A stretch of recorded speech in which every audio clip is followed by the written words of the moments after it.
Selamat siang para sadulur dimanapun saudara berada. Kembali di channel Secangkir Kopi Pahit. Sambil ngopi kita bincang-bincang ringan tentang kehidupan, tentang hidup kita. Kalau kemarin kita belajar tentang hidup siklus kupu-kupu ya.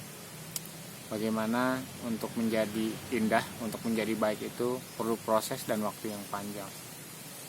Tapi saat ini ya kita mau belajar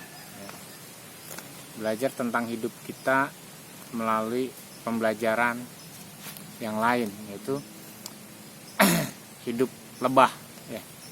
Tidak semua orang tahu tentang kehidupan yang lebah yang luar biasa sebenarnya. Hidup lebah itu apa? Sampai saya terkagum-kagum ya. Karena itu saya ingin membagikan bagaimana kehidupan lebah itu yang sebenarnya. Judul materi kita adalah untuk mendapatkan sesuatu yang besar itu memerlukan pengorbanan yang besar. Jadi kadang-kadang kita itu ingin instan ya, seperti yang kita bahas ya di episode sebelumnya. Nah, ternyata karena keinginan kita ingin cepat selesai, ingin cepat berhasil, ingin cepat kaya, ya kan? Ingin cepat naik jabatan, kita melakukan dengan cara-cara yang instan. Tetapi semua itu tidak akan bertahan lama. Karena prosesnya yang tidak jujur, akhirnya justru di akhir kehidupan kita harus bongkar pasang dan menderita lagi. Karena waktunya sudah mau habis, tapi kita tidak mencapai apa yang menjadi tujuan hidup kita. Nah, kenapa kita belajar tentang lebah? Tentang suatu pengorbanan yang besar untuk sesuatu yang besar. Jadi lebah itu salah satu hewan yang unik. Untuk menghasilkan kehidupan yang baru itu harus ada kematian. Jadi saya ceritakan saja ya. Lebah itu biasanya di dalam satu koloni hanya ada satu ratu. Ada beberapa jantan. Jadi jantan ini akan mengawini sang ratu. Untuk dia sang ratu itu bisa bertelur banyak dan menghasilkan anak yang banyak yang bisa kemudian para tentaranya itu mengumpulkan makanan, yaitu berupa madu untuk anak-anaknya. Yang uniknya adalah pejantan yang siap kawin itu artinya pejantan yang siap mati. Jadi sangat luar biasa sekali pengorbanan sang jantan ini. Untuk menghasilkan anak yang banyak, pejantan itu harus mati. Jadi kalau ada lebah ratu sendiri lalu dia dikejar-kejar oleh beberapa jantan, jadi jantan itu tidak sendiri.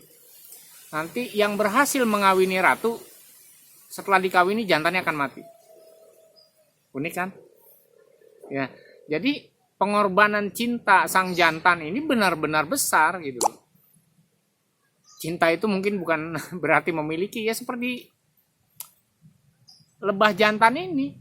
Ketika mencintai sang ratu, dia kawini sang ratu, ya kan? Tetapi kemudian dia mati, gitu. Itu uniknya, ya kan? Kehidupan sang lebah jantan ya. Jadi ada pengorbanan yang besar, ada cinta yang besar yang harus dia lakukan untuk menghasilkan sesuatu yang besar. Dia rela mati, bukannya cuma rela, memang harus mati gitu, ya kan? Nah ini yang jadi pembelajaran bagi hidup kita, bahwa memang sesuatu yang besar itu harus memerlukan pengorbanan yang besar. Nah ketika anak-anak dari lebah ratu ini tumbuh ya, beranak dan segala macam. Nah nanti akan ada yang namanya calon ratu. Muncul beberapa anakan itu, larvanya itu nanti akan menjadi calon ratu. Dan di dalam suksesi calon ratu ya, biasanya semua calon ratu itu akan dibunuh oleh lebah yang lain ya, oleh lebah tentara, oleh lebah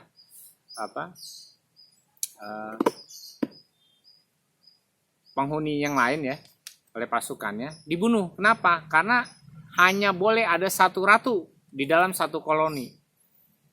Nah, bisa dibayangkan nggak kalau saudara jadi ibunya lebah, terus ada calon ratunya banyak, ada 10, lalu yang 9 itu dibunuh supaya dapat satu. Jadi pengorbanan ibu ratu ini ya, ibu lebah ini luar biasa, karena dia harus merelakan anaknya itu dibunuh, karena tidak boleh ada 2 ratu di dalam satu koloni. Itu yang pengorbanan yang sangat besar, dan terjadi dan selalu begitu. Jadi lebah-lebah pekerja itu akan memilih mana yang akan dijadikan ratu dan mana yang akan dibunuh. Nah, itu pengorbanan kedua untuk dapat sesuatu yang segala sesuatu itu akan berjalan dengan normal. Tidak boleh ada dua ratu di dalam satu koloni. Nah, yang ketiga, pengorbanan ketiga adalah ketika calon ratu itu menjadi besar dan hidup, maka si lebah ratu itu, ibunya itu harus pergi dari koloni itu. Makanya di dalam satu koloni lebah hanya ada ratu satu. Kenapa? Karena induknya yang jadi ratu itu harus meninggalkan tempat itu dan pergi beserta beberapa pasukan. Tidak banyak, ya. Tidak banyak dia bawa pasukan untuk melayani dia, ya kan, di tempat yang baru, untuk membangun rumah yang baru. Itu justru bukan calon ratu, ya, bukan calon ratu yang pindah dan memiliki kerajaan yang baru. Justru sang ratu, ya, sang ratu seniornya itu yang harus pergi dan membuat kehidupan yang baru. Ini pengorbanan yang begitu besar juga, bahwa untuk menghasilkan seorang ratu, sang ratu seniornya itu harus pergi. Sang ibu itu harus pergi, harus mengalah, harus meninggalkan kehidupan koloninya hanya dengan beberapa pasukan. Ya kan? Jadi ini pembelajaran bagi kita bahwa kenapa lebah itu bisa memiliki kehidupan yang demikian gitu kan. Nah, sehingga koloninya semakin lama semakin banyak, semakin lama semakin banyak, semakin lama semakin banyak, dan siklusnya selalu begitu. Pengorbanan demi pengorbanan dilakukan untuk mendapatkan kehidupan yang baru. Jadi intinya tidak ada kehidupan yang langgeng, tidak ada kehidupan yang baik tanpa ada pengorbanan bagi kehidupan sendiri. Ya kan? Sang jantan harus rela mati supaya ada kehidupan yang baru. Ya kan? Calon-calon ratu harus rela mati untuk menghasilkan satu orang ratu. Dan ratu senior harus meninggalkan koloninya, harus meninggalkan kehidupannya yang lama ini untuk ke tempat yang baru, untuk supaya di tempat itu ada ratu yang baru, yang namanya suksesi lah ibaratnya. Nah, ini yang harus kita pelajari. Ya. Al-Quran mencatat, ya, mengajarkan kepada manusia untuk belajarlah pada lebah. Ya, tetapi di situ terlalu sedikit yang harus diceritakan dibanding yang saya ceritakan ini. Ya, ini suatu kehidupan yang belajar, bukan cuma gotong royongnya, bukan cuma kehidupannya, tetapi memang pengorbanan lebah itu yang luar biasa. Tanpa pengorbanan tidak akan ada kehidupan. Itu yang kita harus pahami. Pengorbanan yang begitu besar, meninggalkan egoisme gitu kan. Biasanya orang kalau jatuh cinta sama seorang wanita atau laki-laki sama wanita, wanita sama laki-laki, itu ketika berkorban ingin hidup selamanya gitu. Tetapi lebah jantan tidak. Nah, seandainya lebah ratu itu adalah wanita manusia dan lebah jantan adalah laki-laki manusia, bisa dibayangkan betapa sedihnya lebah ratu, ya kan? Bisa dibayangkan betapa sedihnya istri kita, karena ketika kita harus mengawini dia, ya kan, untuk menghasilkan anak, keturunan, sang suami harus mati. Dan itu terjadi pada lebah ratu kan. Kesedihan dia, ibaratnya kalau anggaplah dia manusia dan dia mengalami kesedihan yang luar biasa, karena yang berhasil mengawini dia itulah yang pasti mati. Jadi bukan karena kebencian lebah jantan itu mati, tapi karena cinta yang luar biasa kan. Nah, itu yang demikian juga. Kenapa harus ada pembunuhan calon-calon ratu di dalam koloni lebah? Karena di dalam koloni lebah kalau ada 2 ratu, ada 3 ratu, itu akan terjadi peperangan. Ya, sama hidup manusia, semuanya ingin menjadi raja, semuanya ingin jadi presiden, semuanya ingin menjadi gubernur, bahkan semuanya ingin menjadi kepala desa. Akhirnya perang, berantem. Ya kan? Nah, itu kita harus belajar. Nah, kenapa kita tidak mengikhlaskan gitu kan? Tidak mengikhlaskan untuk satu orang menjadi pemimpin misalnya kan? Hal-hal yang seperti itu yang harus kita pelajari pada kehidupan lebah, dan itu sangat menginspirasi saya gitu kan sebagai manusia. Kok lebah bisa ya melakukan pengorbanan demi kelangsungan hidup, ya kan? Kalau tidak ada pengorbanan, semuanya mati. Perang saudara dalam satu koloni dan semuanya pasti mati. Kan gitu. Ya sama manusia juga kenapa mati? Karena semuanya ingin egois kan. Semuanya ingin memiliki, semuanya ingin jadi besar, akhirnya kan mati. Mati semua kan. Jadi perang saudara rata-rata menghasilkan kematian yang lebih banyak daripada perang antar negara gitu kan, misalnya seperti itu. Karena ya bagaimana kan, saling mengenal, saling membenci, yang akhirnya saling membunuh kan, seperti itu. Nah itu yang kita pelajari dalam kehidupan lebah. Jadi apa yang bisa kita dapatkan dari kehidupan lebah adalah tentang pengorbanan yang luar biasa. Nah hidup kita pun harus memberikan pengorbanan yang besar kepada keluarga kita, kepada lingkungan kita, mungkin kepada bangsa dan negara kita, ya kan? Tanpa ada pengorbanan maka tidak akan ada yang namanya kehidupan yang baru, tidak akan ada misalnya sesuatu yang baik, ya kan? Nah itu yang harus kita pahami bersama. Kehidupan yang baru diciptakan dari kematian, ya kan? Tanpa kematian tidak ada kehidupan yang baru, gitu kan? Nah ini yang kita pelajari dari lebah. Jadi pengorbanan itu adalah sesuatu hal yang kita harus pelajari. Jadi saudara, hidup ini tidak bisa instan. Untuk mencapai sesuatu itu tidak bisa instan dan cepat. Untuk kita menghadapi kehidupan yang normal itu harus menuruti aturan-aturannya, ya kan? Ada, kalau teman saya bilang, rule of the game. Jadi aturan main. Orang main sepak bola tidak boleh pakai tangan, orang main voli tidak boleh pakai kaki, misalnya seperti itu. Jadi ada aturan-aturan, dan aturan-aturan itu ada Tuhan ajarkan di dalam kehidupan kita melalui hewan-hewan, melalui tumbuhan, melalui apapun yang ada di dunia ini. Kita belajar supaya manusia itu berpikir. Ya, manusia kan satu-satunya kaum yang berpikir, gitu kan? Ya, sehingga dia bisa menilai segala sesuatu, gitu kan? Karena Allah ingin manusia seperti Allah, gitu, berpikir, punya ilmu, punya hikmat, punya pengetahuan, ya kan? Adam diusir dari Taman Eden, gitu kan, surga Firdaus, itu karena dia akhirnya punya pengetahuan, ya, punya pengetahuan yang baik dan yang buruk, yaitu buah khuldi itu tadi. Gara-gara makan itulah Adam tahu yang baik dan buruk. Dan salah satu yang dia ketahui setelah dia makan buah khuldi adalah dia malu ketika dia telanjang. Jadi Adam sama Hawa di tempat itu telanjang, ya kan, telanjang gitu kan. Tapi dia tidak merasa malu karena di dalam pikirannya, di dalam hatinya, dia tidak tahu mana yang baik dan mana yang buruk. Tetapi ketika dia makan buah itu, dia menjadi tahu mana yang baik dan mana yang buruk. Nah akhirnya dia merasa malu ketika Allah datang menghampiri. Nah untuk menyelamatkan manusia yang punya rasa malu, terpaksa Allah membunuh binatang, gitu kan. Ini pengorbanan lagi. Ya kan, manusia merasa malu karena telanjang. Adam dan Hawa merasa malu. Wow, Hawa kamu telanjang, wow kamu juga telanjang Adam, gitu. Wow malu, gitu kan. Nah itu hal yang pertama kali mereka ketahui, yaitu malu, ya kan. Nah padahal selama ini mereka telanjang dan mereka saling lihat-lihatan tidak merasa malu, gitu kan. Nah akhirnya Allah membunuh seekor binatang dan kulit binatang itu dipakaikan ke tubuh Adam dan tubuh Hawa. Jadi ada pengorbanan untuk menutupi rasa malu itu. Allah terpaksa membunuh. Pembunuhan pertama itu bukan Kabil dan Habil atau Kain dan Habil, ya kan? Bukan, tetapi yang Allah lakukan membunuh binatang untuk menutupi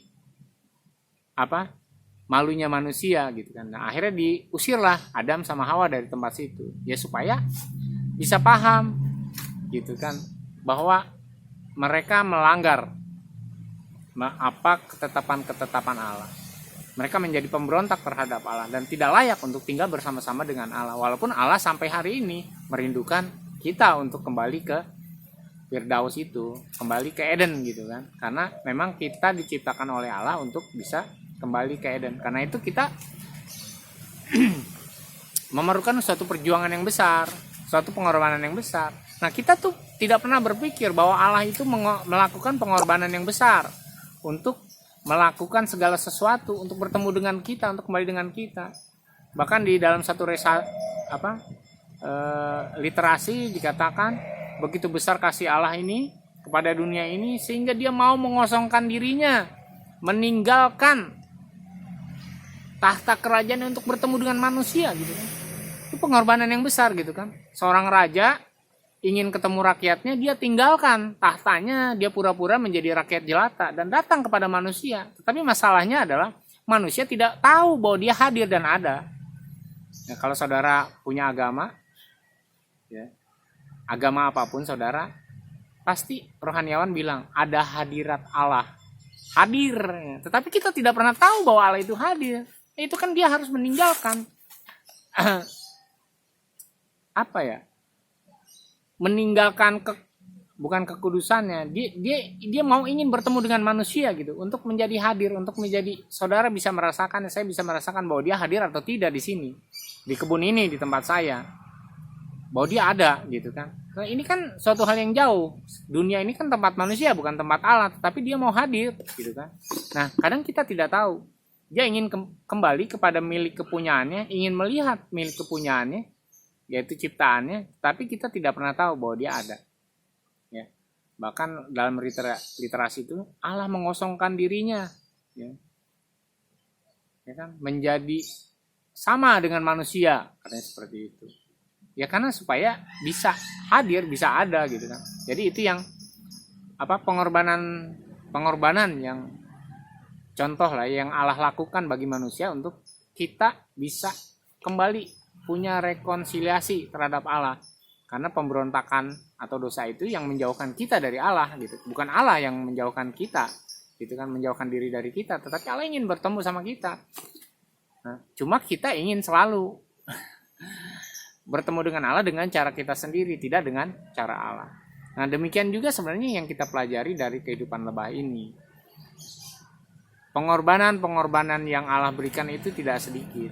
Allah mengangkat nabi-nabi itu dengan menemui manusia di bumi ini kan. Pengorbanan yang dia lakukan itu tidak sedikit.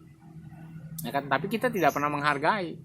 Ya kan? Tidak pernah menghargai bahwa pengorbanan Allah itu sebenarnya bagi kita terlalu besar karena dia sangat mencintai kita. Tapi pertanyaannya, benar nggak kita mencintai Allah? Ya kan? Jangan-jangan ritual-ritual yang kita lakukan cuma bisa dilihat manusia, sebenarnya tidak bisa dilihat oleh Allah. Ya kan? Karena Allah tidak suka misalnya ternyata kita menjadi orang yang ingin dilihat manusia tetapi tidak ingin dilihat oleh Allah segala perbuatan kita. Nah, ini yang harus kita pelajari bersama-sama, kita renungkan. Kalau hidup kita mau lebih baik, kita harus punya pengorbanan yang besar. Kita belajarlah dari bagaimana Allah mengasihi kita, bagaimana Allah menyayangi kita, bagaimana Allah menciptakan surga itu untuk kita, tetapi kita tidak mau tinggal di situ waktu itu, sehingga kita ada di dunia ini. Jadi ini yang harus kita pelajari. Kita harus bisa memiliki kehidupan yang lebih baik melalui pengorbanan yang besar. Kita harus mematikan diri kita sendiri. Jadi untuk kita memiliki kehidupan yang baru, kita harus melakukan pengorbanan yang besar. Dan pengorbanan yang besar adalah mematikan diri kita sendiri. Seperti ulat yang harus mematikan dirinya menjadi kepompong. Kepompong itu luar biasa perubahannya kan. Dia tidak makan, tidak minum, berpuasa, jauh dari dunia luar gitu kan. Untuk dia bisa mati sejenak. Supaya dia ketika dia hidup, bukan lagi dia yang hidup, tetapi kupu-kupu. Kan itu namanya metamorfosis. Jadi ulat yang jelek ini dan menjijikan ini, dia harus seperti mati kondisinya, jauh dari dunia luar, terkungkung, dikurung dalam sebuah yang namanya pupa ya kalau dalam istilah biologi gitu kan. Itu akhirnya untuk menghasilkan kupu-kupu. Nah, sama hidup kita juga. Kita harus melakukan pengorbanan yang besar. Ya, di dalam Islam sebenarnya ada istilah yang namanya sibkoh. Sibkoh itu manusia lama itu dicelup. Ya, istilahnya dicelup untuk kemudian mati dan bangkit menjadi manusia yang baru. Nah, sebenarnya ajaran ini ada sudah lama gitu kan. Itu dimulai sejak zaman Nabi Yahya. Kalau saudara baca sejarah itu Nabi Yahya ada yang namanya baptis ya. Kalau itu karena bahasa Yunani itu namanya sibkoh, disibkoh di dalam nama Allah supaya membersihkan hati nurani yang kotor supaya bersih. Nah, sekarang itu manusia kan bukannya disibkoh gitu kan, dibayat namanya. Ya, atau juga mungkin sama seperti orang Yahudi. Ya udah disucikan setiap hari dengan wudu gitu kan.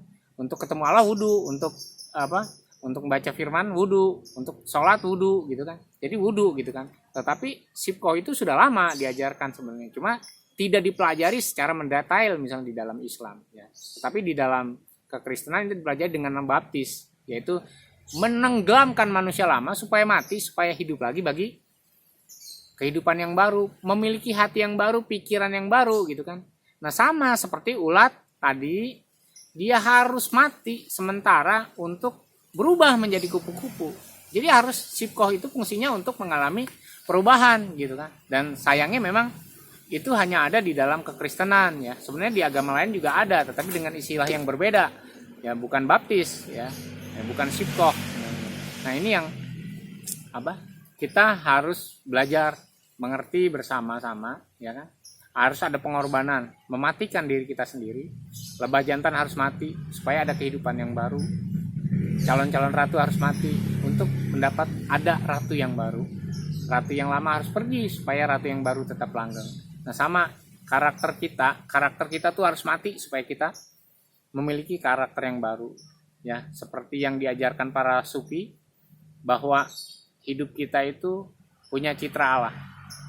Jadi kenapa orang-orang disipkoh ya kan, dibayat dan dibaptis supaya kamu tidak hidup lagi di manusia yang lama, tapi manusia yang baru. Hidup yang kamu hidupi sekarang itu bukan kamu yang hidup, tapi kamu hidup untuk Allah gitu kan. Jadi dulu manusia itu jadi hamba dosa, lalu setelah disipkoh atau dibaptis ya kan, atau dibayat, dia hidupnya bagi Tuhan yang baru, yaitu untuk Allah. Nah, sama aja beberapa tarekat-tarekat itu melakukan sipkoh ya, termasuk ISIS, Al-Qaeda ya kan, yang di Afghanistan mereka sipkoh walaupun muslim gitu kan, tapi mereka harus sipkoh gitu kan, harus dicelup untuk memiliki cara hidup yang baru, cara pandang yang baru. Itu harus dibayat namanya kan gitu. Jadi ini pelajaran hari ini bahwa kita harus mati untuk ada kehidupan yang baru. Manusia lama kita harus mati supaya kita punya manusia yang baru yang Allah kehendaki, yaitu kita punya karakter ilahi. Karakter kita lama harus ditinggalkan, karakter ulat harus ditinggalkan di dalam sarang pupa, sarang kepompong untuk menjadi kupu-kupu. Lebah jantan harus mati supaya dapat lagi nanti anak-anak yang baru. Ya, kalau tidak mati tidak akan menghasilkan hal yang baru. Demikian juga dengan hidup kita, karakter kita yang lama harus mati, ya kan? Perbuatan kita yang lama harus mati supaya kita memiliki kehidupan yang baru. Terima kasih sudah menyaksikan. Mau berenung bersama-sama, tetaplah merenung. Jalan hidup kita harus direnungi supaya kita memiliki arahan yang benar dan kita punya dasar yang kuat untuk kita menjalani kehidupan yang baru. Semoga kita belajar dari lebah ini, belajar dari kupu-kupu juga, untuk kita memiliki kehidupan yang baru yang lebih baik dengan pengorbanan-pengorbanan. Tanpa pengorbanan tidak akan ada kehidupan yang baru. Terima kasih sudah menyaksikan. Jangan lupa ngopi dan tetap dalam semangat ngopi.